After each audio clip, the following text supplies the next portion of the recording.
The journey to St. John's on the Lake begins on the water. Visitors who live off Bear Island dock their boats in this cove. A short walk through the woods, and tucked among the pine and birch trees on Bear Island sits a chapel unlike any other in New Hampshire, a spot that seems worlds away from the bustle of everyday life. My first summer, which I don't remember, I was 6 months old in 1947.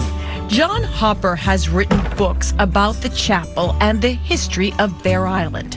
This observation tower was built first in the late 1800s. You can see the weirs. When we were kids, even in the 60s, we would climb the tower and watch the fireworks at the weirs. St. John's Chapel was built under the tower in 1927 and was owned by the Episcopalian Diocese until locals purchased it for $1. The $1 of note was raised by collecting a penny from 100 different people around the island. The stonework is original, like many of these wooden chairs. The organ arrived in the late 60s. John has a special connection to it. Your mother was the first organist. Yes, that's correct. That's pretty cool when you look at this and you think of that, right? Yeah. So these are the original stairs.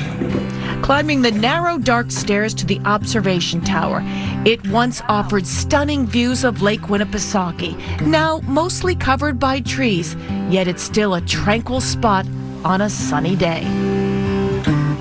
For the families who spent countless summers living on Bear Island, celebrations at St. John's were tradition. David Dolan has been spending summers here his entire life. His great-grandmother built a summer camp here. It was all cousins everywhere you looked. David raised his kids here, and his grandchildren have special ties to St. John's Chapel. You take your kids, you bring them up here. It's something to do in the woods, and it's just part of the tradition. My daughter Becky had 3 of her children baptized here. John's wife, Linda, teaches weekly yoga sessions at the chapel. It really feels like you can exhale when you step through that door. It's a beautiful place for yoga, for meditation, and then for community afterwards.